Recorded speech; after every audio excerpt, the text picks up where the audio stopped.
Llama talks. Woohoo! La, la, la, la, la. Raise the roof. What's up, Jack? Sorry about, sorry to everybody who's been waiting on us, but uh, Yeah, bring the podcast out. We're trying to do them on Thursday, but it's just been a hectic, crazy, crazy last few weeks. yeah. I mean, spring break's coming up, so that'll be nice. But I don't know about you. I've been like, school's been kicking my ass, but I've been keeping up with it. Whatever. And Yeah, same with me. I mean, I've had like last week I stayed up like so freaking late, like every single night in a row, and it's just like I definitely need a break. I need a Cabo vacation, but I'm just gonna go back to Sonoma, I guess. yeah, But that's anyway, maybe you'll run into Jen. probably not. She's busy doing the fucking like Dirty 30 viewing parties every Wednesday. Their orgies, their dirty 30 Yeah, orgies. I'm so sick of the Dirty 30 thing. It's like Jesus fucking Christ, just like Like stop. this cast has yet to live up to the hype. Like Cagayan, I understand it, the hype right away because they had like great first two episodes. Third episode was it Bryce gets voted out and then Yeah. fourth Tia and stuff, and you're like, holy shit, this is like amazing. This is an amazing season. But this season has just been like so predictable. Like this episode especially, like I don't know about you, but for me this episode was like so boring. It's just like you really can't do anything to save it as it is. If it's like someone goes home and then you obviously know that the person that was in that alliance is on the outs, and then they go to tribal council again, and she's voted out as in Nina. You can't make an episode like that interesting. Basically, all it did was just set up like storylines for the next few episodes. And it was just like maybe more annoyed at like the episode two for Will's move because it was clearly the wrong move to make. Looking at it Yeah, now, because he was like it was between him and Nina to be voted off, and if Will decided to vote for Jen and Jen was sent packing, then they would be in the power position. They might not have lost the challenge because you saw Vince competing in a challenge that it helps to have three guys carrying that heavy thing, and that they could have picked between Joe and Haley who they wanted to vote off. hmm But instead, Will, I don't think No Caller is going to lose the next immunity challenge. yeah, But if they were, Will would be going home, and it's before a swap. So he like is set. It's clearly the wrong move. Even if he makes it to the swap, and even if he wins, it was clearly the wrong move. yeah. I mean, I feel like if Joe had gone his way, and it wasn't like it's not like he had like two girls in his alliance that hated Nina.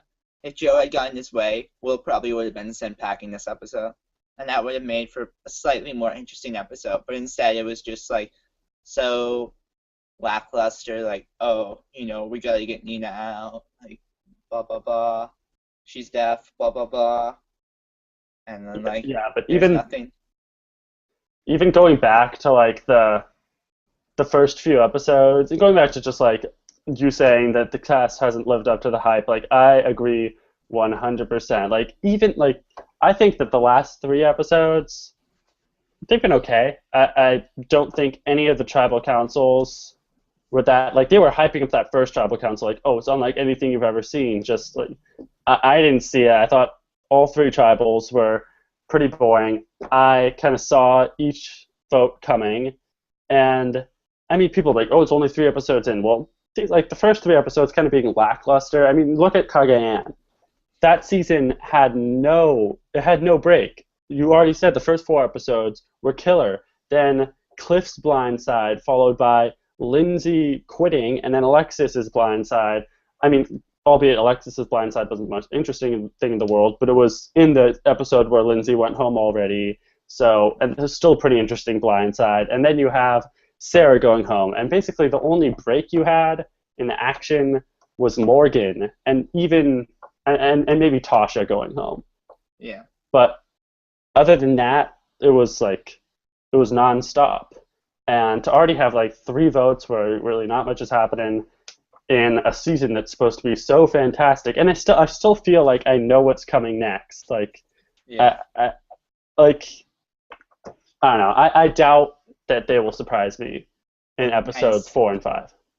let me ask you this. Do you think it's our fault for trying to compare this to Cagayan? Or were we too spoiled with Cagayan that now we expect great seasons from Survivor?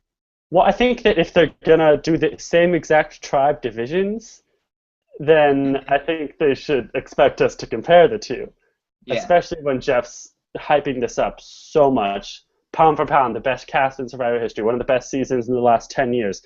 Some people say it's like, I think I heard like one of the official people saying it's like it's the best season since Heroes versus Villains, and it's just Yeah. like this is a lot, and like the last 3 episodes.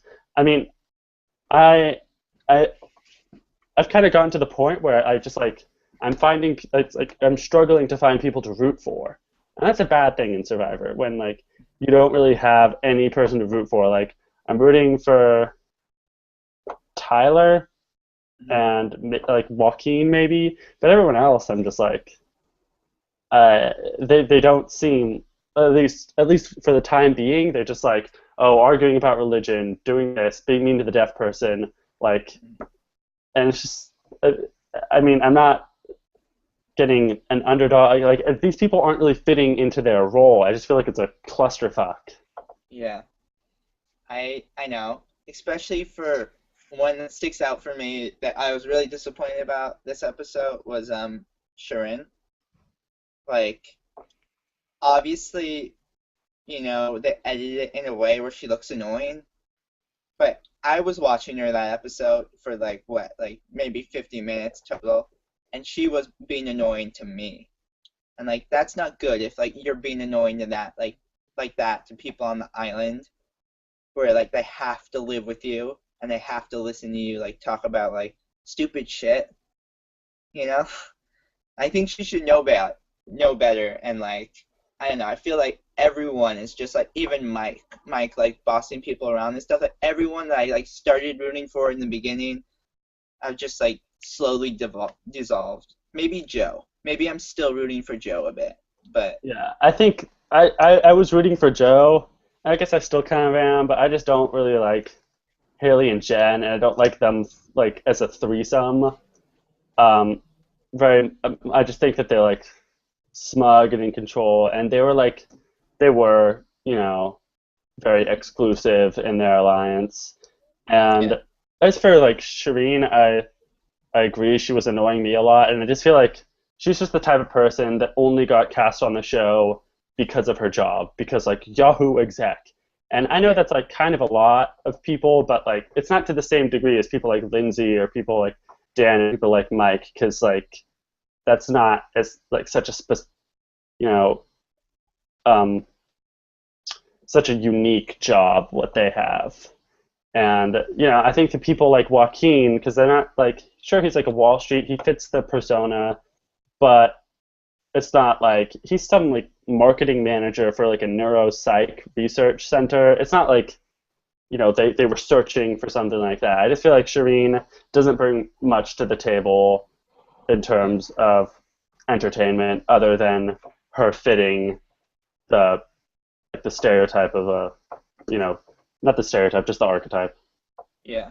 I think one thing that it did show us that I was really interested in from the white collar tribe was that Tyler's really in control of this tribe right now. By like doing what we said he should do,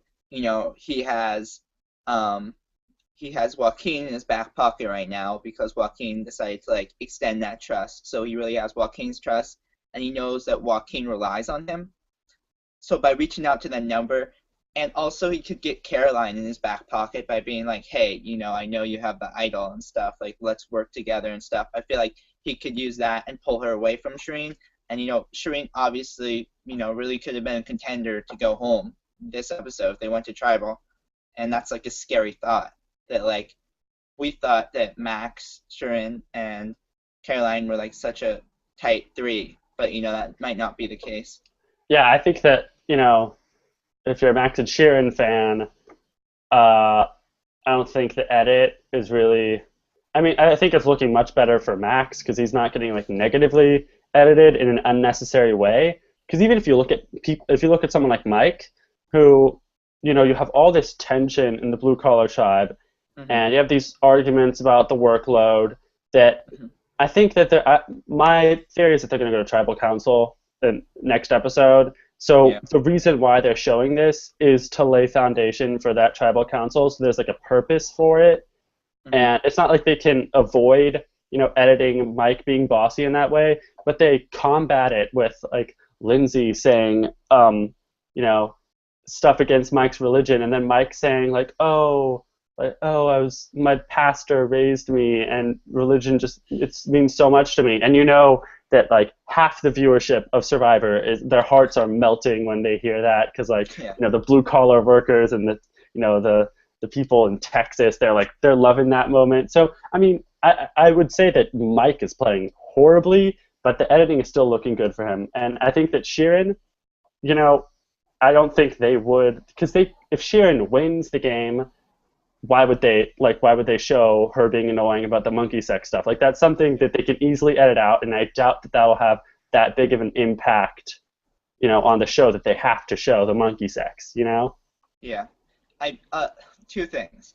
I I don't know if Sharon is that her name? Sharon, right? I Yeah, still don't know how to fucking pronounce her name. I Sharon. don't know either. I don't know if she's just really bad at reading people's faces or they edit it this way. But like whenever she'd like be like, "Oh, Joaquin, why you being so mean to me?" And then like she like looks at like Tyler with like this stupid like face, and she's like, and like Tyler's like totally not amused, and he's totally not on Sharon's side, but like Sharon's side, and she just like still thinks that she has him. It's really weird. I feel like she does not have a good read on Tyler at all. Yeah, I think I just don't like I don't think Joaquin's playing the best. I just like Joaquin more. I think he's more real, and I like it was just like Shirin, like I don't trust you. I haven't trusted you from day one. Stop being Yeah. annoying. And then Shirin's just like, oh, ho, ho, why are you doing that like that, Joaquin? Ho, you should trust me. You should like me. It's just like she's just like trying to be annoying Yeah. in a way. And then Tyler, I think that Tyler, I can't help but feel like he's gonna get fucked at the tribe swap or fucked at the merge or just be down in numbers. Like, Hmm. I don't see that he has like what it takes to go all the way. That's just like the vibe I'm getting. I He's could a be good wrong though. narrator though. But He's I like him as a character, and I think he's playing such a great game. Like he always has like the right demeanor in every single situation. He's kind of like, Yeah. to me, he's kind of coming off as like a Tom Westman, where he's like, is he ever wrong? Like Yeah. Tyler just always seems right. Yeah. I feel like he's just a really good narrator for the tribe right now. And I feel like I agree with you. I think that Blue Collar's probably gonna go to tribal next and then they're gonna have a tribe swap. So I think they're gonna have like new stories within the new tribe. So I don't think that White Collar's gonna go to tribal next. So there's nothing for him to really be wrong about. But I think for this tribe right now, he's like a good narrator, and that's why he always seems right all the time. But also another thing you mentioned was that you mentioned Max for a bit, and I think it was interesting, like, because looking back on it, I'm like, oh, I don't think Max even talked at all that episode, and it's obviously because they were trying to like separate his edit from Shirin's edit. Well, that's what I was thinking at least. Do you agree? I I would say so. I say like they don't want. They're certainly not focusing on coupling them Yeah. as like some or associating him negatively with that. Hmm. So I would say if anything, that's great for Max. But I mean, like he is kind of getting a more invisible edit right now. But Natalie through the first 4 episodes of last season really didn't do anything. And I always say that like the Survivor editors and like the casual fans, they seriously just have to start really positively like hammering you with positive things just for like the last 2 episodes, and the majority of the casual fans will be happy with the outcome after like, oh my god, after seeing Max's loved one and he's crying and then he's saying that he misses his family back home. Oh, and now he's doing it for his mom who has this type of, disease, and then like all of a sudden they're fucking happy for him just after 2 episodes. So Yeah. it's not a big deal that he hasn't had much airtime through the first 3 episodes, but I mean certainly he's not coming off as like a Tony or a Spencer Yeah. or like a huge character, you know? Yeah. Well, my theory is that he does back Shirin up, but the editors don't want to like associate him with that negative edit that they're kind of giving Shirin right now. So that's why they kind of distance him, and he can't be right or wrong because he's not really in on it, or they don't show him in on it. So that's why I think he hasn't been getting a lot of airtime. But I think at the tribe swap, maybe a lot of new characters will emerge from everyone. I think that like since we're on white collar, I think we can say that like Tyler's playing the best, but I think Mhm. that the person in the best position right now, it has to be Carolyn, because like I really don't see a situation in which Carolyn gets voted off like at the tribe swap, like at least at the first vote of the tribe swap, unless she's complete. It's like completely she's the only white collar. I see every single white collar getting voted off before her, and she has an idol also. And I think down the road, if her and Tyler are separated, that's good because no one else knows about her idol on the swap team. But then she can reunite with Tyler and maybe flip flop, and she kind of has that person to utilize. And I think that Carolyn's just the type of person that like it's not like the alpha male has the idol and they're just gonna be like, oh my god, Malcolm and he has an idol. We have to get rid of him now. We have to flush that out.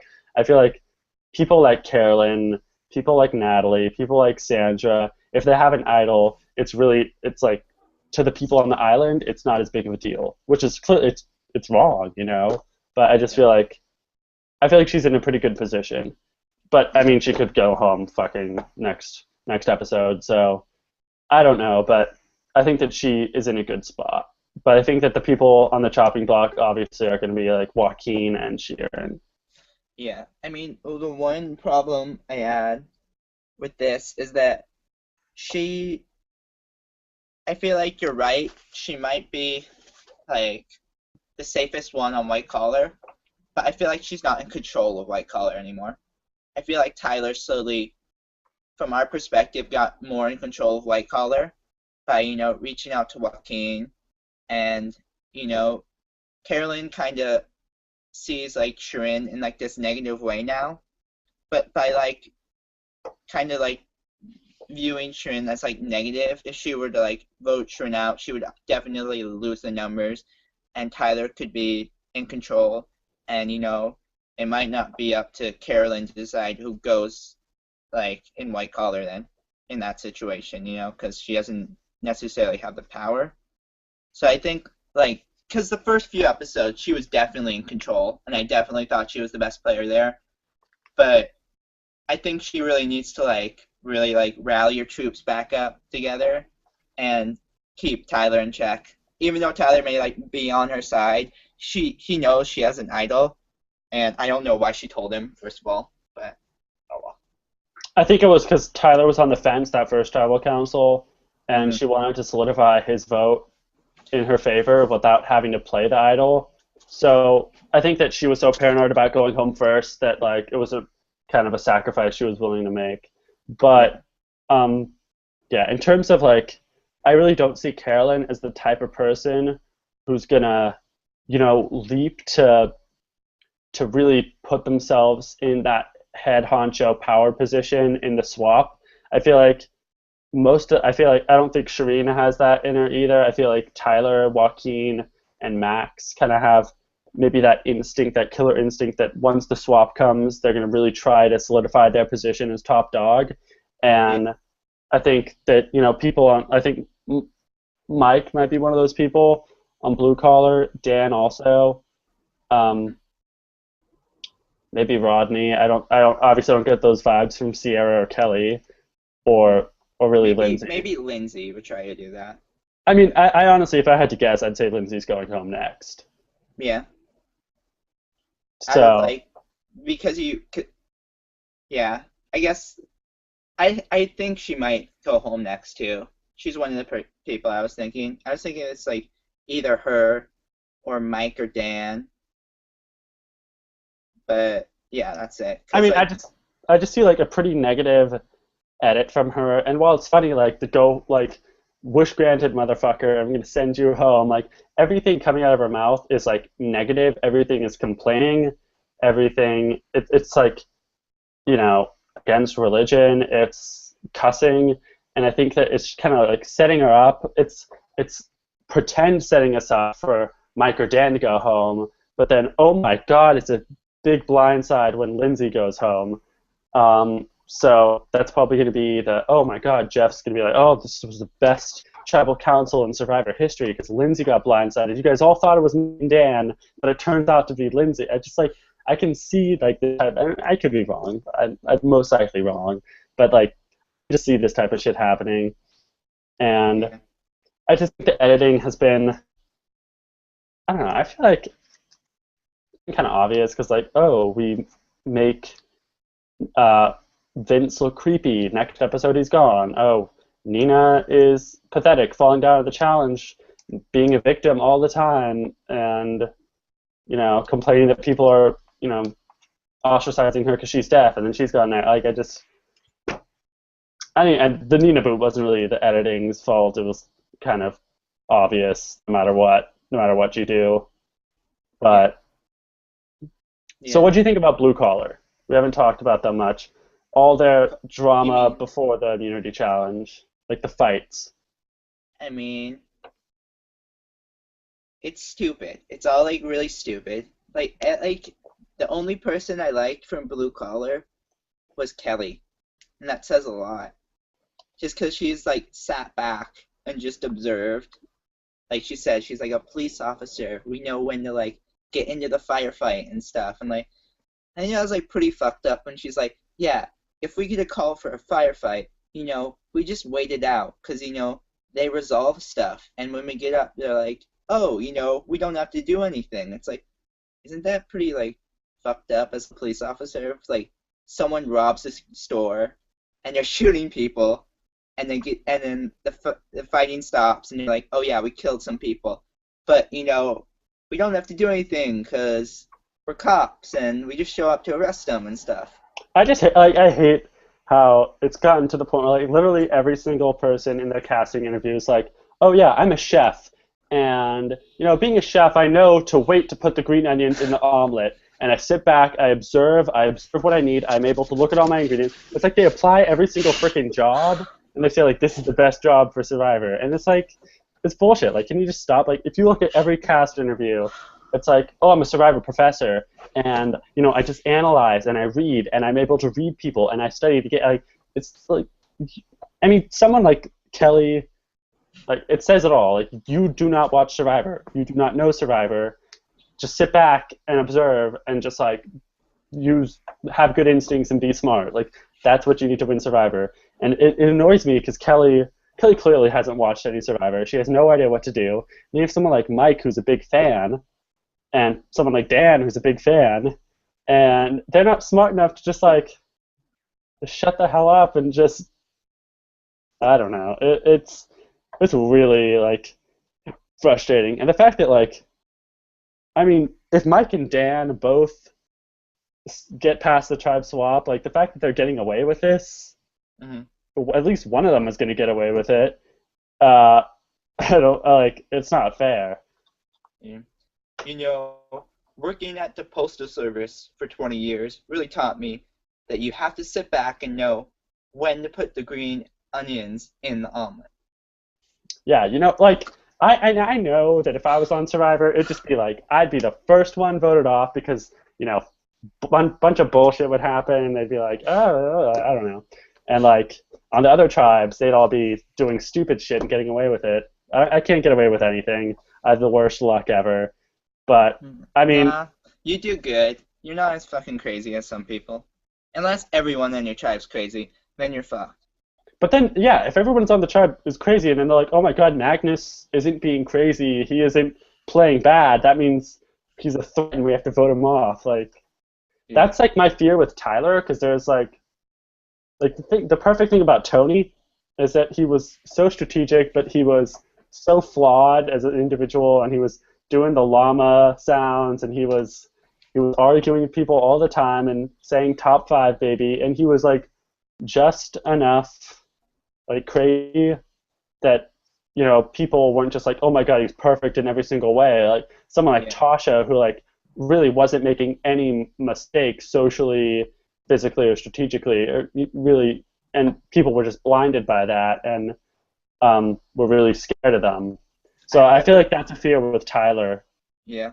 I remember going in the Cagayan final, and like everyone, I'm pretty sure like everyone that season was like, yeah, Wu's winning. No, no, it's obviously like Spencer winning or something like. No one thought Tony would ever get to the end. No one. They're like, oh yeah, his edit, his character. There's no way he's gonna win. He can't be a winner. He doesn't have it in him to be a winner. And like that's what made it like so fucking good. It's just that like he's a really good player and a really good character. And I mean, the best player normally doesn't win, like on most seasons, uh, yeah, because like everyone else, they might not be the best player, but they're smart enough to see that like, okay, this guy's playing perfectly. We should probably vote him off. Like I guarantee you that if LJ at the final like 11, like a few tribals before his vote off, if he got into a hectic fight with Cass and started speaking llama to her, did a bunch of crazy ass shit, there would be much less of a chance of him going home at the final nine, and he probably could have made it further. And like that's the thing. Like most of the best players don't win, and most of them aren't even returning players. And I feel like Tyler, like he has to make some mistakes, otherwise they would be idiotic not to vote him off in 7th through 12th place. Like, yeah, you know what I mean? yeah, yeah. I know what you mean. I like characters that have flaws to them. I told you like before, my favorite winner of all time, probably besides Tony, is Todd. And I don't know, like Todd never won any immunity challenge. Todd like as he almost played it too well. We're at the final tribal, or at the final tribal. They almost like didn't like the one right before final where they like voted out Denise. They almost like kicked Todd, and like it was dangerous. But I like watching like Todd play, where it's like he has a lot of flaws, and he even said it like in his like final speech, which is the best final speech, by the way. I don't care Yeah. what anyone says, it No, still I is the I best. agree.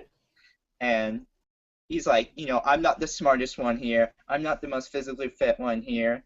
And, I probably wouldn't survive again if I went on the show. But, I got here because I'm a fan and stuff. And, like, I happened to get here because you guys helped me get here and stuff. And that's like freaking, like, I don't know. Something about that to me, just like, you have to have, like, flaws. And you have to have, like, let people see those flaws in you for them to feel more confident about themselves. Yeah, as much as like people like want to go on Survivor and play the perfect game, not have any mistakes. Like you don't want, I'm sure Tyson doesn't want people going back and get like, oh, he had to draw a rock, that it diminishes his win. Or I think that's badass I, though. I think it's Like, badass. I mean, I personally think it's awesome. Um, oh, you heard he got like married and stuff.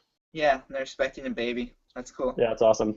Uh, but like as much as like someone like like you look at, I know this is Survivor, but look at Big Brother 10, and I know it's bullshit how Dan's like, oh, I had to piss you off, Ollie, because I had to, make people think I was bad enough to want to take me to the end. And obviously that's bullshit because then it could just be like, oh, or you were just kind of a dick in the moment, and then now you're backtracking and saying it was strategic, and people could perceive it as that even if it was actually strategic. But that's like something that you kind of have to do in the game. Like a perfect game rarely exists.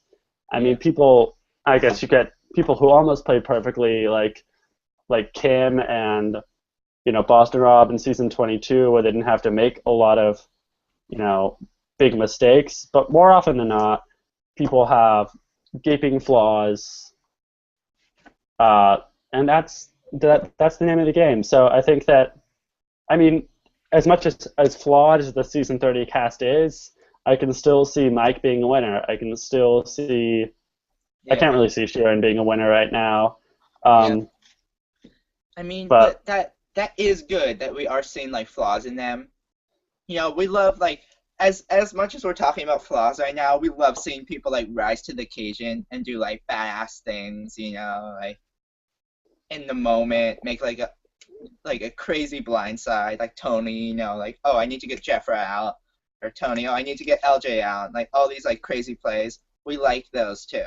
Not just like we don't like just like having a bunch of flawed people. And like right now, a lot of them are just like flawed. And I still like think what we're arguing is a little too early. We have to see a little bit more of this game for them actually to like start playing. And it seems like they haven't started really playing yet. Maybe no caller started playing, but like from what we've seen from them, it's not much. It's no not. caller has started playing horribly. Like Yeah. it's been really really just bad at that. Like Will, like it just makes me so annoyed. I think Will was the worst casting decision this season.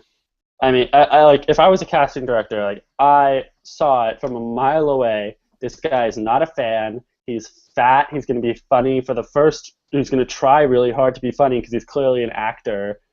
For like the first 5 minutes by doing this bullshit sandwich thing that he probably wrote on the kayak coming in, and then like 2 hours later, when his tubby ass hasn't had any food, he's upset, and not only that, he's out of energy, doesn't want to be there anymore, but he doesn't have the balls to quit, and then he's making horrible strategic moves and voting off people like Vince, who deserve to stay. Okay. Okay. I'm Wow. I'm a I'm, Shots I'm fired. I'm a big Vince fan.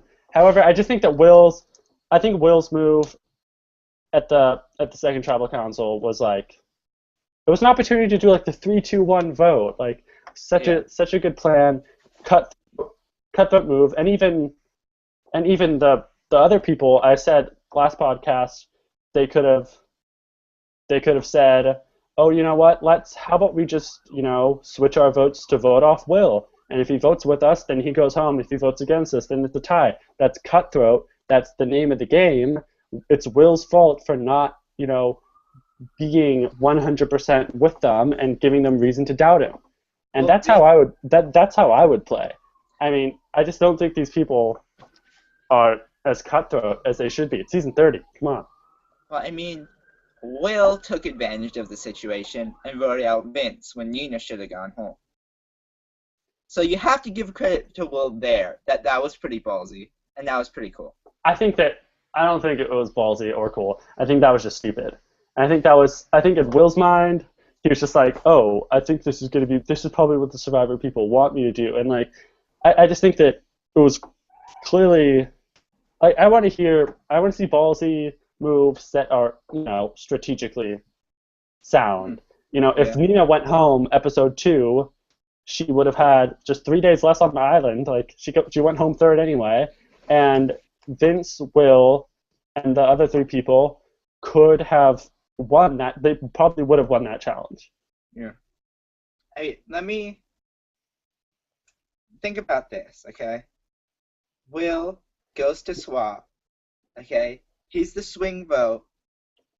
He makes a dash play, gets to the merge. He's the mastermind. Masterminds everyone's vote, makes it to the final, and wins the game. And he learns on the way how to play Survivor, and he makes people sandwiches so they all like him. Would you like him more, or would you still hate him? I would like Natalie more still. Oh my god, that's such bullshit.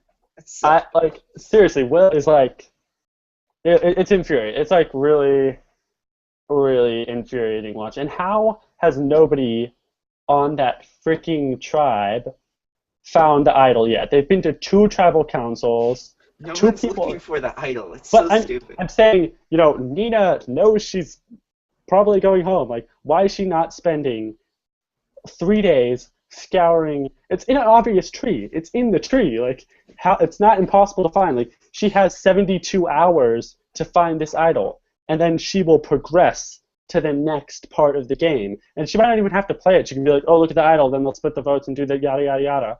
And it'll, split up the group of 4. Like, how... It's absurd to me. If it was so obvious, she said at the beginning of the episode, like, don't bullshit me. I know I'm the next one to go. Let me just relax for the next 3 days instead of searching for the idol. And then you can vote me off third. And that's exactly what happened. It's like, how is this person cast on Survivor, and I'm stuck here doing a stupid podcast? Okay, let's talk about Nina, okay? Yeah, let's talk about Nina. She's horrible. Horrible. First thing you don't do when you get back from Tribal is be like, hey guys, I know I'm on the outs. I know there's no shot for me. Don't bullshit me. Let's just do this. If you really want to still be in the game, I know Tribals are really emotional, and, Tina, after they voted RS out, like, came back, and she's like, Tyson, like, blah, blah, blah, you're such an asshole, that's 4 votes you'll never get, and stuff like that. Like, and even Spencer, like, coming back and, like, bitching the cast and stuff, like, your emotions run high, but, like, just, like, calm down for a bit. Like, if you still really want to play this game, don't tell them to vote you out. Never give people, like, never put the thought in anyone's head to vote you out. It's obvious that they, like, felt betrayed by Will, and if she had just taken some time and looked at that and seen that they really, like, did not trust Will, she totally could have, like, stayed, Yeah, and especially since, like, okay, there's an idol somewhere, like, I haven't found the idol yet, I can go search for that, and there's still fucking immunity challenges, it's like, it's way too early to give up at that point. Like, you should be like, thank you guys so much for keeping me, like, I'll try my best to fit in more and do that, like, instead of being like, what the hell? Although, granted, I would be pissed at Will also, because, But that's fine. Be pissed at Will. Don't be pissed at the majority of people, No, I definitely agree. And it's a crazy game like Survivor, because, like, if Will makes the, move that he should, the strategically smart move, you have Vince, Will, and Nina running that tribe, and the whole game is different. Vince might win.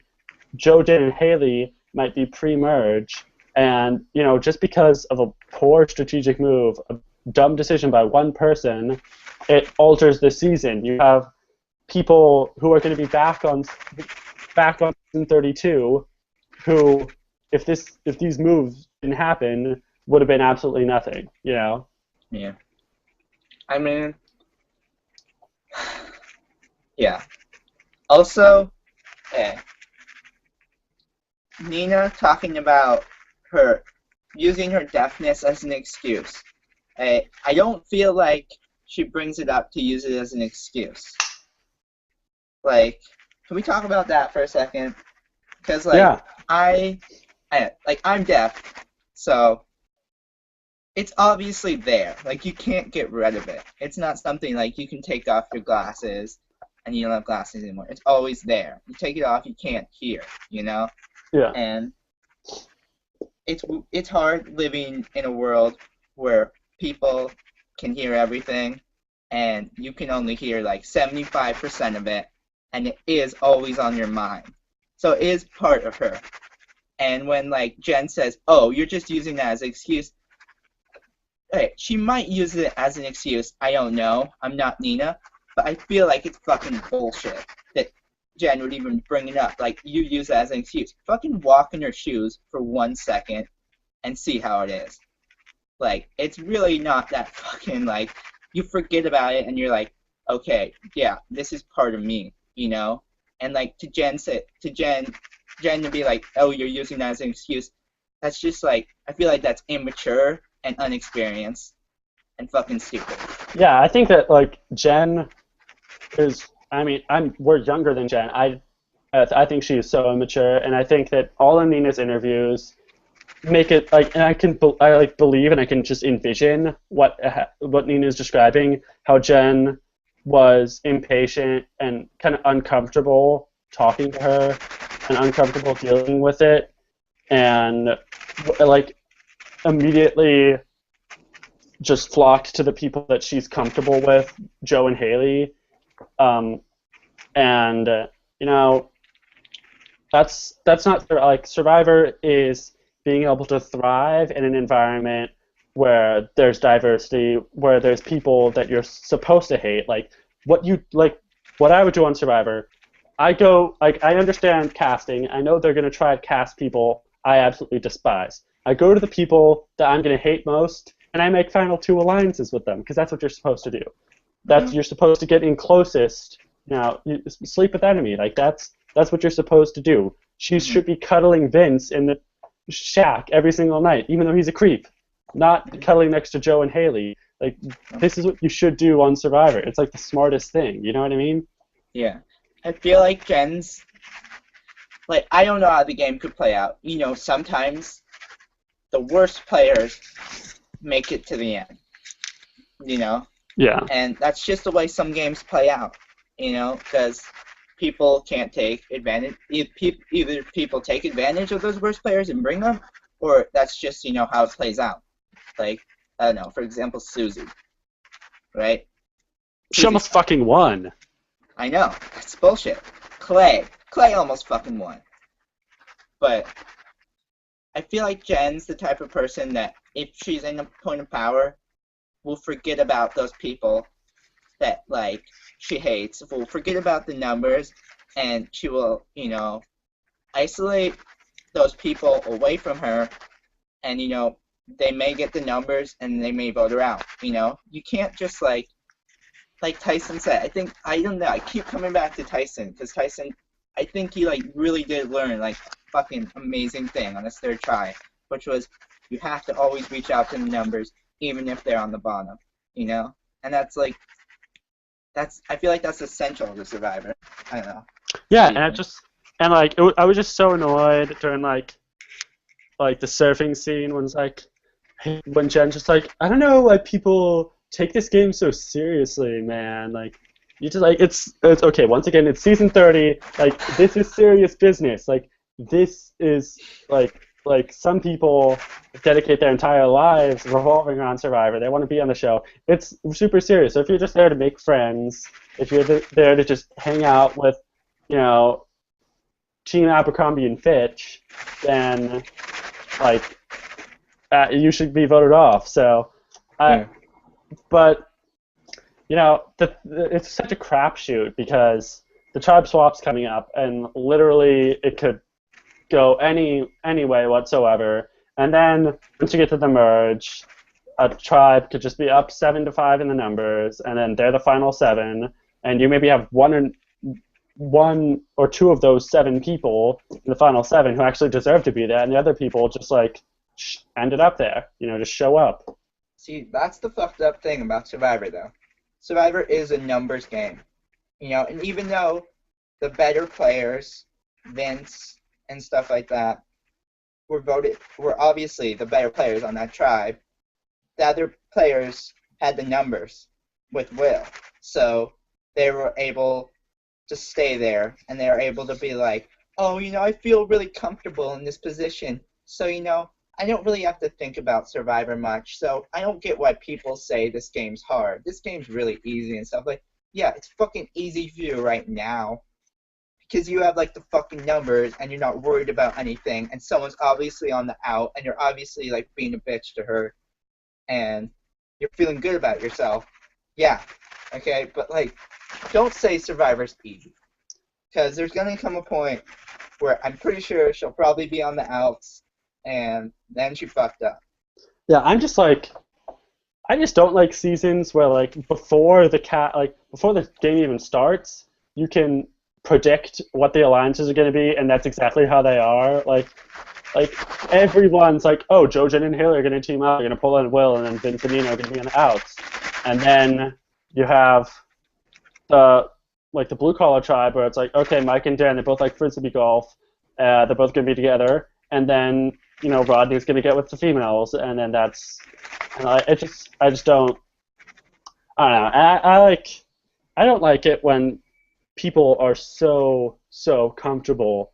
Like Jen clearly was after that tribal. She's like, Nina, come on, it's not over. Like you still have a chance. Like you almost just got voted off. Like you were one vote away. You were very close to being the second person voted off, and you're acting like some Survivor expert. Like Nina, we might still, throw you a bone, keep you in the game one more week, and I'm a Survivor expert. I was just like, shut up. You almost got voted off. Yeah. What else do you want to talk about? Do you want to talk about the blue collar tribe a little bit more? Or do you think we covered that? Well, I obviously think that looking on the interviews and with the secret teams and stuff, it's pretty clear that everyone's like, yeah, Rodney doesn't do enough work.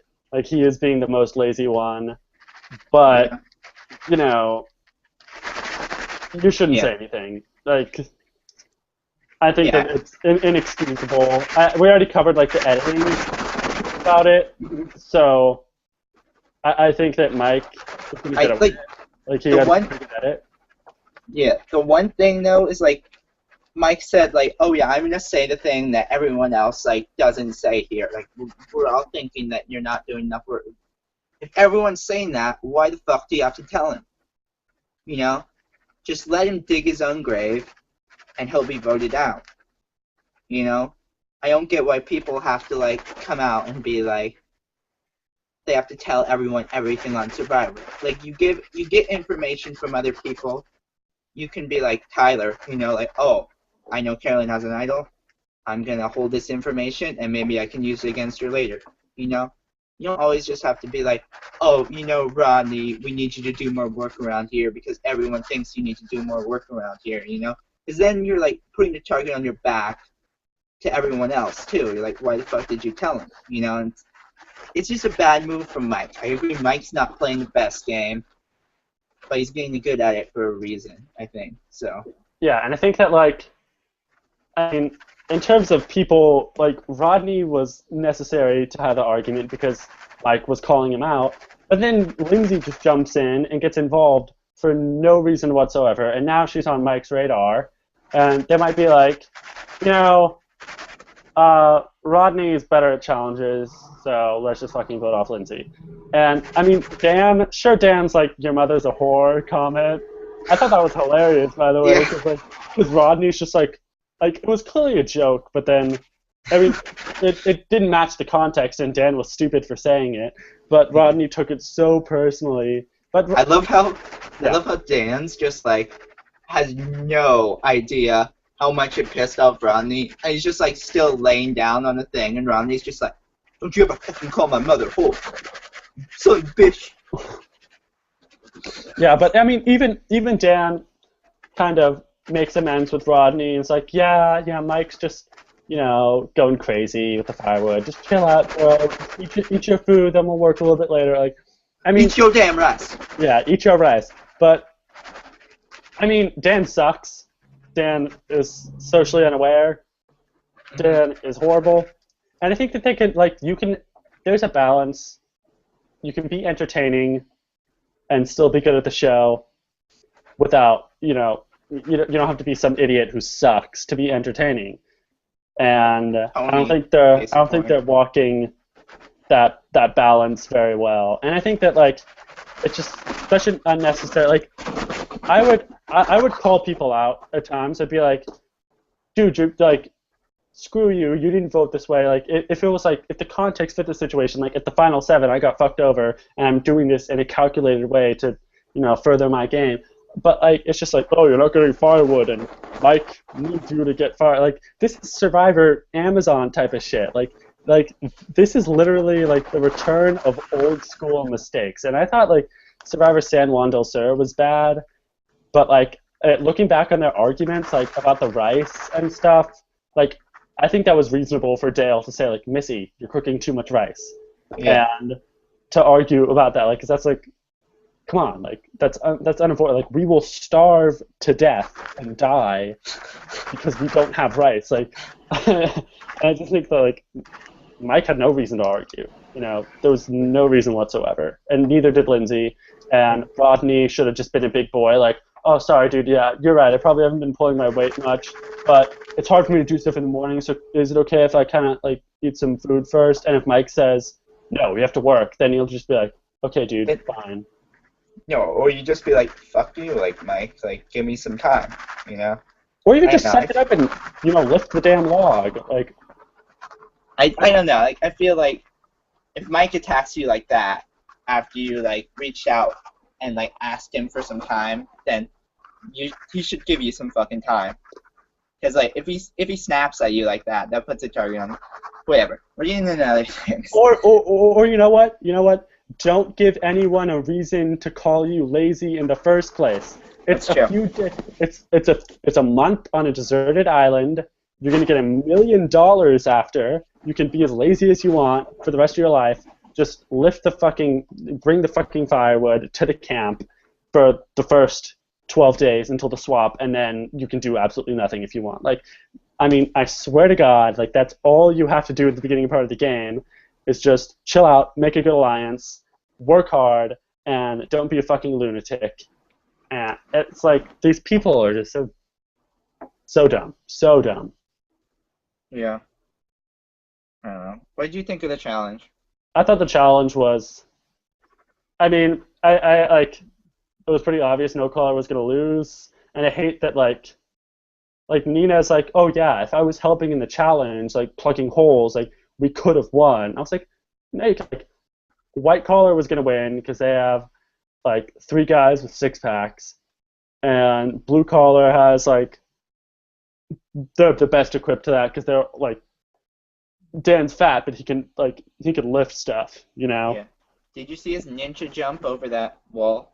Yeah, I liked it. It was It's smooth. good. It was smooth, and I thought it was obvious because like Will is like I feel like Will isn't as pepped up as Dan is. So even though Will's fat, he's just kind of like a bleh type of fat, and then Joe's kind of not enough to carry the whole entire tribe in that challenge. Yeah. I I don't know. Like Joe made a bad call, and he like admitted to it and stuff. But if it doesn't work the first time, like let her run the second time. You know? Yeah, and I just thought like in terms of the challenge, like I think it was a bad challenge because like it's like, oh, no callers behind. They're still behind. They're behind by a lot, and they're obviously going to lose. Like, it's like was so obvious they were going to lose the entire time. And I swear to God, if they just added like a fucking, I know they can't do like a big elaborate puzzle or at the end of everything, but like if they just reuse like a ring toss, like a pole, you do the bucket, you lift up the pole, and then do like a fucking ring toss, and you have to do three rings, like something that equalizes it a little bit, that still gives it a time advantage, but still makes it so like no callers and filling up their bucket by the time the other two teams win. And I think it was just like I don't know, I didn't like the challenge. Yeah. I feel the same way. It was okay, but it was nothing like I would remember. Um, yeah, and then there's Tribal. The one thing about Tribal is Haley saying like, like if you want to be no caller, you have to fit in with no caller. And the way she put it to Nina was a little like stupid, but it is like true. And I think that is like a really good lesson in Survivor. It's like if everyone's eating a lizard on the tribe, eat the lizard with them. Why give them a reason to be like, oh, that's kind of weird that Nina didn't eat the lizard with us and we all ate the lizard together and stuff like that. Like, always do stuff with the majority. You know what I mean? Yeah, just like watch the movie Yes Men with Jim Carrey. Just say yes to shit. You'll be included in the tribe, and you won't go home. It's not rocket science. It's like, hey Nina, you want to go skinny dipping? Yes. Who the fuck cares? It's going to be blurred out anyway. Who cares if they even show it on TV? And okay, I have a question for you. Who, irrelevant to everything else, who would be better at surfing? Jen on a log that she's surfing on in the water, or me on a 10-foot long surfboard? I think the answer is obvious. Do you want me to be honest, or do you want to be happy about yourself? We all know that this is Jen on the plywood, but I mean, that scene annoyed the hell out of me just because, like, I feel like Jen is the pioneer of the person pushing this no collar thing to the point of annoyance. She's like, ha ha ha, surfing. It's so no collar of me. I'm sure the other tribes aren't doing this at all. We saw those radical waves, and we decided to, do our free spirit thing and catch some waves because I'm Jen here on the no collar tribe being a free spirit. It's like, okay. I know you want to have fun, you want to have a fun experience, but like, and you could say like, yeah, we decided to go surfing, it was fun, but you don't have to be like, here at the no-collar camp, like, we do stuff like this. I'm sure the other tribes don't because they're not fun like I am. And I mean, just conserve your energy for doing something else anyway. It's like, have fun surfing with Haley once the show's over. Yeah. I don't know. Keep up the surfing. I'm sure you're better than Haley, than Jen on the driftwood. Oh well. But yeah, do you think maybe Cass watched Yes Man before she went on the show, and that's why she flip-flopped all the time? Because she couldn't say no when people offered her a spot on a new alliance? No, I think that, I mean, possibly. I think that Yes Man, the thing was more socially. I think that I think that Cass said no most of the time because if they're like, hey, Cass, why don't you not be a bitch right now? She's like, no. And yes, why don't man. you? It's like, Cass didn't try. Cass was just waiting for everyone else to, like, oh, you're not, like, pandering to me, and you're not, which is dumb on that, because if I were, like, I'd be kissing everyone's ass, because that's what you have to do. It's Survivor. Self-respect goes out the window. Yeah. And who do you think's worse, Nina or Cass, at being a victim? Because they both kind of like to play the victim. Oh, Nina has more of a right to be the victim because it's true. People like in Nina's interviews, like I'm pretty sure Jen was worse than what they showed, and like she was actually uncomfortable around them, and like Nina said that she went up to the water with Haley and Jen, and when they saw her, she's, "What's up, girls?" and they just didn't say anything and walked away. Like they would actually be like that exclusive. Like I'm sure that like Nina was more of a victim. Like she's not stupid. She's not like they're trying to make her out to be like some immature 5-year-old. Like they don't like me because I'm deaf. Like she's been deaf for years. She's a respectable like 50-year-old woman who has like some self-awareness. Mm-hmm. I'm sure that there was more stuff that we didn't see. Yeah. So. Yeah, it's just a shame she was like on the outs. Because maybe we would have saw it if she wasn't on the outs. That's just the way Survivor rolls, Well, I just don't think she should have been on the show in the first place. Yeah. I think that she was only on there because of the cochlear implant, and I really don't like someone like Carolyn, an older woman. She has entertaining confessionals. And she definitely, I can see the appeal. I can see what she brings to the table. But for Nina, I don't really, in terms of a character, her personality didn't come across as much. Yeah. I don't know. When I get on the show with a cochlear implant, everybody better fucking watch out. Well, I mean, you'll have big shoes to fill. You don't want to be the second best person. I know. Second best Survivor player who's had cochlear implants. That'd be bad if everyone's like, Nina is head over heels better than Jack. If you were like a Jatia but like a first boot Jatia, that would be like a Francesca but more like worse. Like I just have to beat Christy Smith. That's all. Christy was pretty bad. Christy made it far though. She made it far. That just proves that like, I mean, I certainly don't want to diss deaf people because it really had nothing to do with her disability or her being deaf. Yeah. But she was a shitty player. She was a horrible He player. was terrible. Socially, she was socially so unaware, Well, and that little bit of that has to do with her well, being deaf, it does but have to do with her also being deaf. But the fact she's a that she can really just fucking weird person. and the fact that she can just end up like float into sixth place, it's just like, geez. But so I really don't think that like people should get that much respect for like, oh, I was eighth place on Survivor, like fantastic. Like actually no, I mean it really is a crapshoot because some of the best players aren't. Tyler might be eighth place, but then Christy gets sixth place. It really is just such a fucking crapshoot, which is hard. But Yeah. I don't know. Yeah. All I'm saying is that it will be weird. I don't know if like people, if I could get on, because it's like a young college kid that's deaf. Like you don't really have that. Normally it's like an older woman that's deaf that like overcomes their ability and stuff. So like people haven't really seen this kind of archetype that like I have.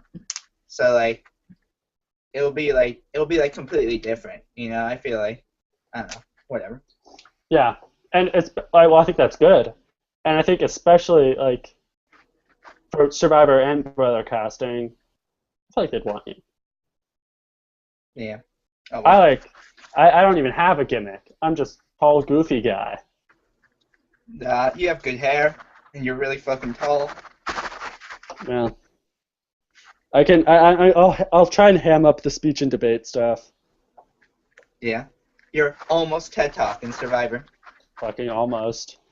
But so what do you think's gonna happen next week? I'm not even gonna try and predict episode 5, but there's an injury that's clearly gonna lead nowhere.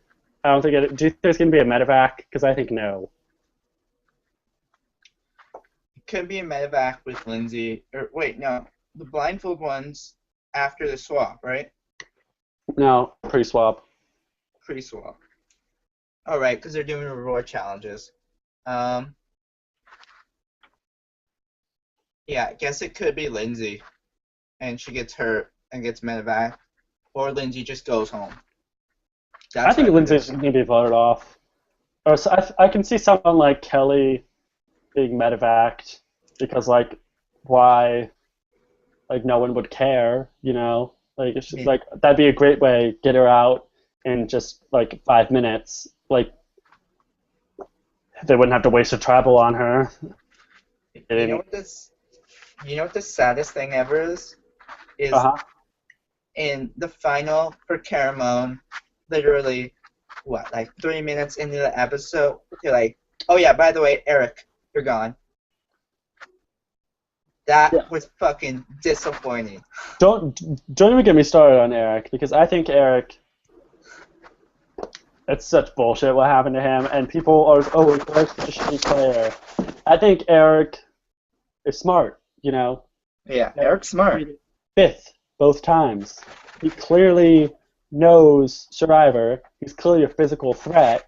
He knows that. He's not the type of person like if he would have played like Malcolm, he would have gotten 9th place in Caramon.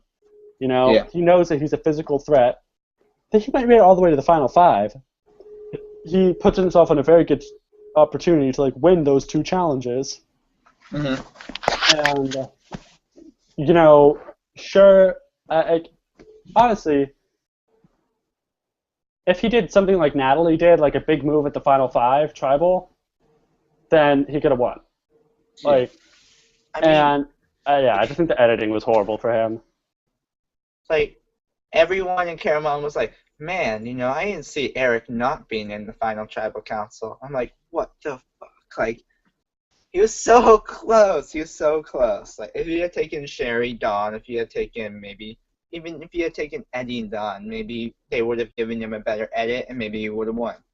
Yeah, and even if, and they could have, if Eric just practiced a killer speech at the end, where he's like, I tried to come off as aloof and be super, super, articulate and sound like a fucking president, and being like, I came off as aloof and, I strategically enabled myself to be perceived as this, and that. I think that he could have scraped together a few votes if he played it a little bit differently towards the end. Yeah, but instead, Cochran won by a landslide, which Honestly, I think Dawn should have gotten a few votes there. But yeah, I guess that's another story. Who do you think's gonna? So you get two choices. Two people are getting tribe swap fucked. Who do you think they're gonna be? Two choices for people getting tribe swap fucked. The top two. Uh, I think Lindsay, if she's not voted out before the tribe swap, I definitely think she could get tribe swap fucked by like Mike and Dan being her only two allies.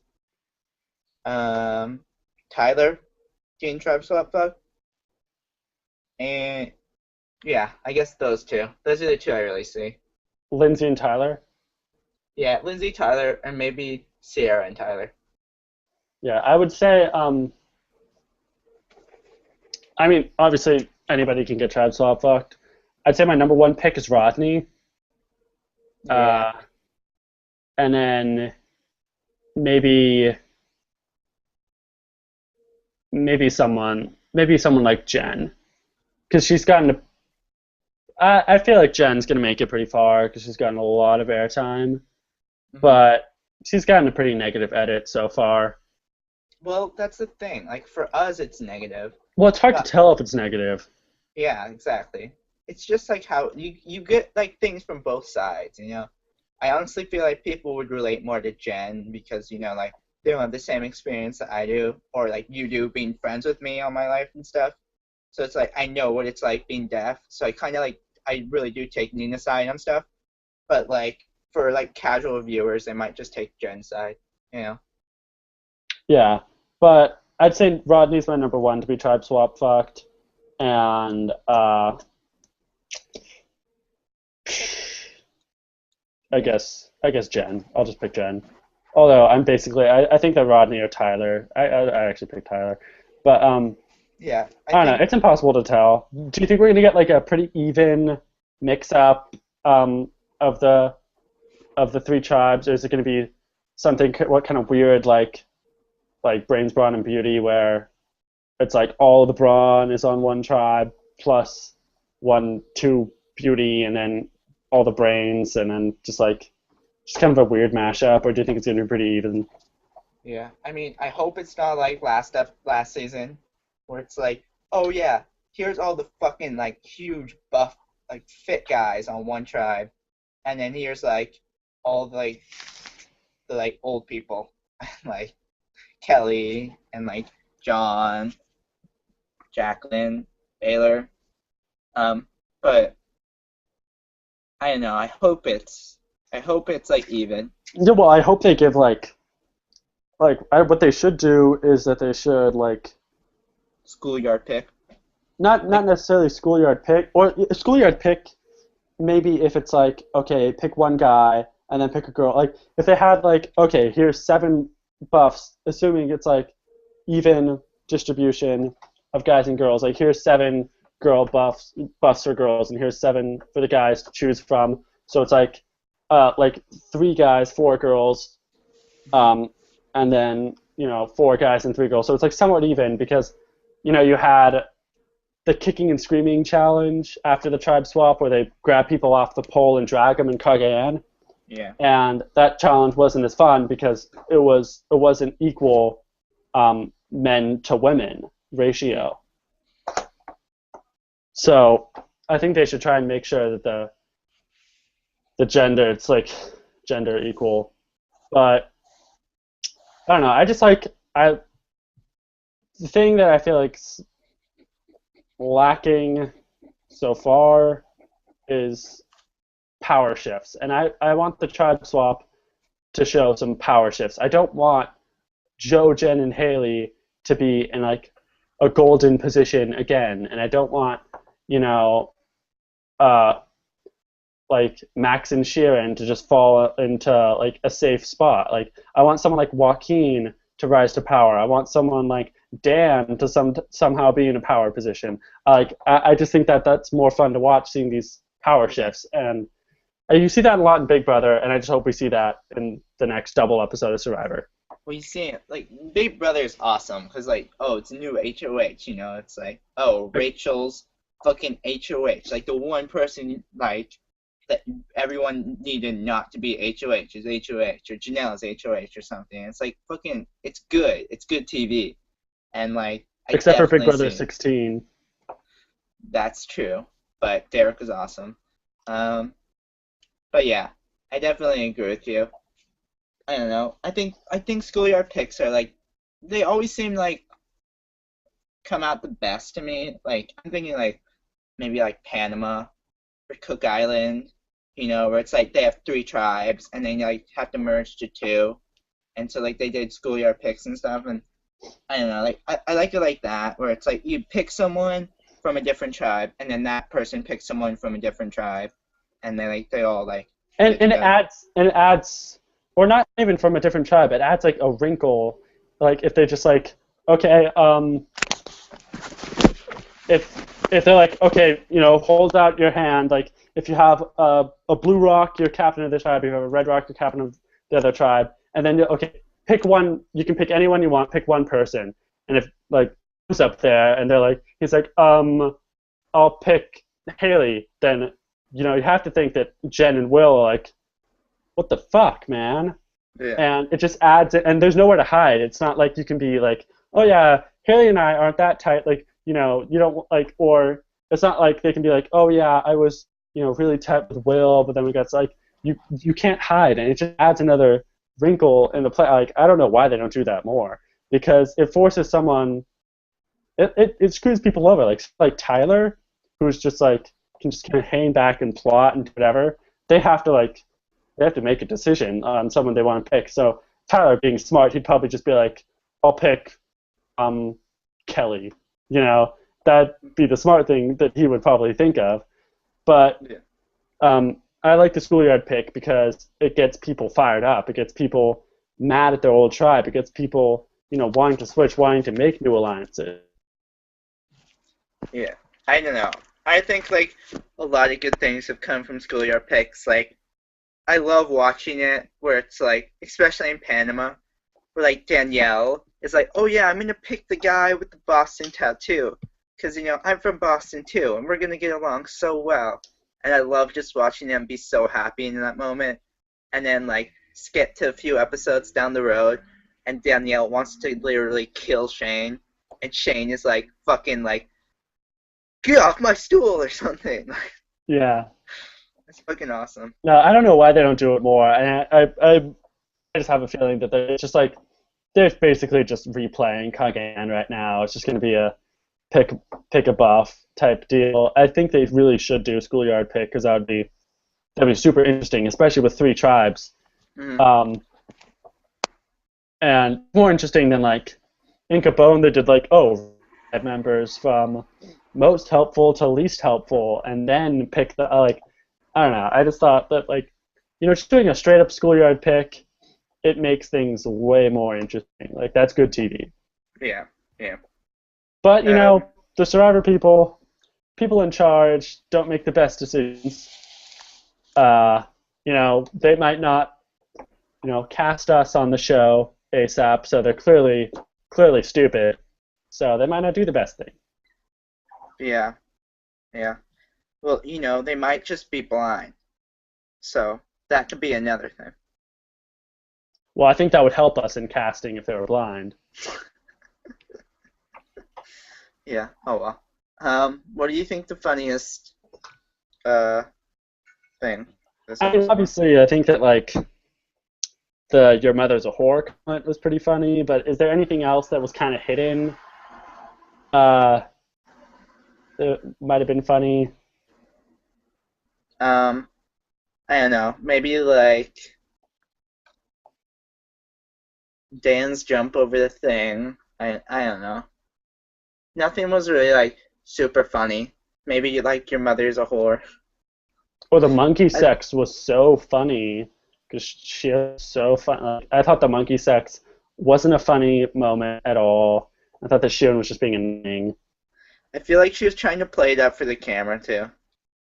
Be like, Yeah, it's oh, like, monkey sex. Oh, this is so funny. And stuff. yeah, it's not like, yeah, she was definitely trying to. Oh, she's making monkey sounds like ooh ooh ooh, like shut up, Sharon. And I don't know. I thought the Your Mother's a Whore comment was really funny, and the argument happened after because they're both so fucking delusional. And I Mhm. thought the hashtag like Psalm What was it? 21. It was like Mike's Bible verse was the Oh, hashtag. really? Yeah, his tattoo. That's also like, and I thought that was pretty a stupid hashtag. But I think that we should give this to well, we should just give it to Dan for the jump and Your Mother's a Whore comment. How's that? Yeah, yeah, Dan was funny. yeah. We'll give it to you.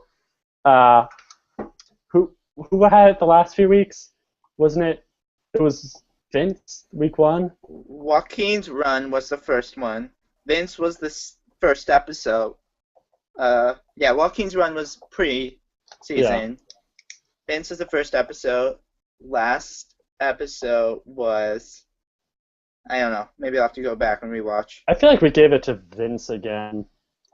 Yeah, That's I feel like we did give it to Or maybe we gave it Vince. to Jeff for something he did. I don't know. Jeff gets a lot. Jeff's the reigning champion. Yeah, especially for San Juan del Sur. Yeah, man, that's big, big shoes to fill. Well, we'll try and keep better track of that. But Dan, when's the funniest moment? Are you excited for double episode of Survivor? Yeah, I'm pumped. I'm excited to see things get like, shooken up and tribe swap and stuff like that. And I'm excited for it. Yeah, I'm pumped too, especially since like my final, like I'm gonna be done with my final by Wednesday, so I can just relax and watch it Wednesday night, not have any stress whatsoever. I'm gonna tell you right now, the quarter system is the worst thing ever. Kicks your ass.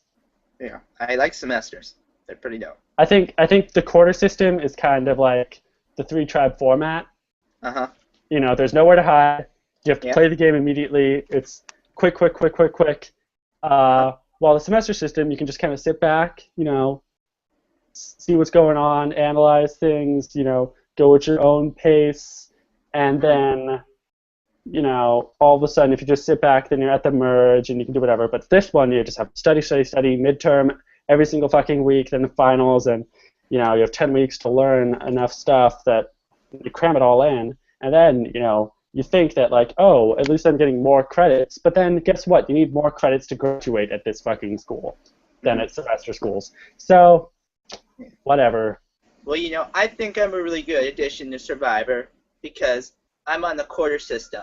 And on the quarter system, you have to know when to put the green onions in the No, I can already see the bullshit. If I'm in the casting chair, be like, yeah, being a student at UC San Diego is exactly like being on Survivor. I'm in a dorm with 10 other people, and they come from all different walks of life, and I have to socially ingratiate myself into that group. College is the most diverse setting you can come up with, and this, and that, and studying politics that helps me even more because it is precisely gathering the votes. It's what all Survivor is all about. It's like actually, it seems to fit, more than most of these jobs. But I still hate when people are like, Survivor, Survivor. Your life is your own life. They're not the same. Yeah. Oh well. Yeah. I hope that starts picking up. We start having lackluster episodes, and we actually start getting some hype.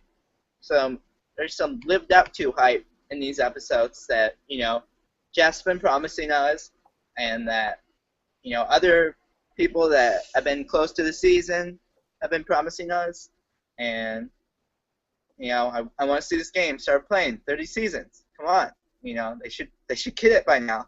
15 years, 30 seasons. Come on, guys, step it up. I swear to you, like, you would have to like literally drug me, turn me into like a ventriloquist dummy, and then mimic these motions for me to make the mistakes that these people are doing. Like, I would not be making these rookie mistakes if I was out there. But are we on for talk tentatively next Thursday? I'm going to be back home, so you're not going to get this lovely background. But are you Yeah. on? Yeah, I'm down. hopefully we'll be able to do it on time. You guys can remember to feel free to leave comments. You know, talk to us. We love talking about Survivor, reality TV. Big Brother Canada, the cast, a third of the cast is going to be revealed tomorrow. Are you excited for that? Yeah, I'm really pumped for that. I saw Nita tweeting about it, and I was like, holy shit, it's finally happening. I'm really pumped. Yeah. So that means probably I don't know when the rest of the cast is going to be announced, but when the whole cast's announced, we're going to do our fantasy draft. For this draft, it's not going so well. I feel like Lindsay's gonna probably like I don't know why. I just think Lindsay's gonna go home. I just have it in my head.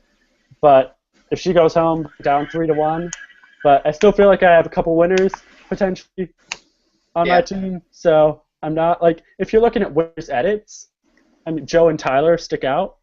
But Hmm. obviously winner edits last season, crapshoot, and Natalie, who was like your second to last pick, ended up winning. And I had all like the John, Jeremy, Josh, they all seem like they're getting winners edits, but then fuck them. Wait, They how lose. much did you beat me by again? 10 points? I beat you by a bit, like 10 points, and like it was like 300 and something, like 350 something to 340 something. So that's like point zero, like 1 or 2, but like that's a like in terms of percentage, that's like extremely small. Yeah. Yeah, I mean, it was good. It was close. That's a good game. It But wasn't like, a complete blowout. no, definitely the opposite of that.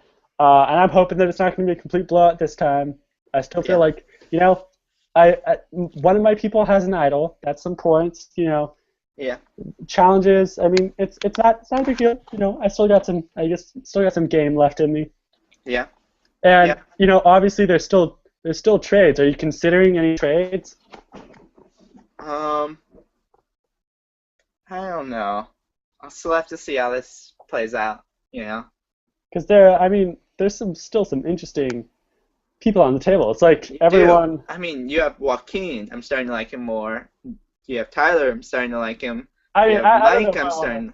I don't know if I want to. I'd probably consider trading that. Like Joaquin is probably the only person I'm rooting for right now. Uh-huh. I'm glad I picked him. I'm glad I picked Joaquin. Nobody saw it. I kind of wish he was my golden flare on Reddit right now, because Uh-huh. I feel like Mike is fairly popular. Yeah. Certainly not as popular as I Jen mean, and that's the point of Golden Flare, though. yeah. You I have gotta no pick. like. I don't know. I don't know how if I get on Survivor, it seems like just a crapshoot who Reddit ends up liking and who they don't like. It's like an arbitrary. They all went after Sheeran and Jen, and I just I didn't see why really. Like they seemed okay, but Hey, if you feel bad about not being Golden Flare, the most Golden Flare when you get on Survivor, just remember that Jatia was once the most Golden Flare on Survivor subreddit. Jatia. So I mean, it's if I get okay, on man. Survivor and if I end up winning, and if I'm watching people on Reddit not pick me as the Golden Flare, Yeah. that would be funny and I would appreciate it. That's true. I'd probably say a bunch of bullshit. I wouldn't actually say that. They do a blood-sucking contract that makes me not be able to do anything, but I'd probably insinuate that like I do bad, so no one picks me, so no one has a good gold flare. Hmm. Yeah, that'd be fair. Do you think that going back to preseason, we looked at some of Max's tweets, how he's like, "Oh, I like sailing. I don't like sailing. I don't know how I feel about sailing." And he posts the Sheeran restaurant and the um, and like mailbox, like, "Oh, I love getting mail." Do you think that at this point, do you think that was just trolling, or if he's actually insinuating people, like if he's actually giving truthful, like, "Oh, I like Dan in the game. We're in an alliance and we made it pretty far together." I think Max has been on the subreddit before he got on Survivor. He's obviously been in Survivor before he's gone on Survivor. I think it's obvious that it was just trolling, and that he's self-aware enough to know that Survivor sucks, and everyone's gonna read into that way too much. Yeah. So I don't know. I think like yeah, he's like friends with those people and everything, but like it doesn't say anything about the game. Okay, so two people before we end this, and I have to finish this fucking Mexican clientelism essay. I've just been writing essays on Venezuela and Nigeria, now Mexico. It's just boring and annoying. But before I have to do this horrible essay, two people who's going home. For what? For next episode? Yeah, for the fourth boot, fifth boot. If you Fifth were boot's hard. if someone had a gun to your head saying you have to pick the next two Survivor boots, what would you say? Lindsay and Rodney. Yeah, that's what I go with. That's kind of I would say Lindsay, and I would have to think for. I'd probably say Rodney also. I think that was a good. I'm with you. Yeah, I'm good under pressure. Put a gun to my head. Ah. I'll tell you what you want to hear. So that's a wrap. Yeah. So we'll talk next week about Survivor. Yeah, Tune sounds in. good. Tune in, everybody. I hope you enjoyed my hairstyle, Jack's hairstyle, and us talking about Survivor. So I'll see you next week. Yep. Okay, bye.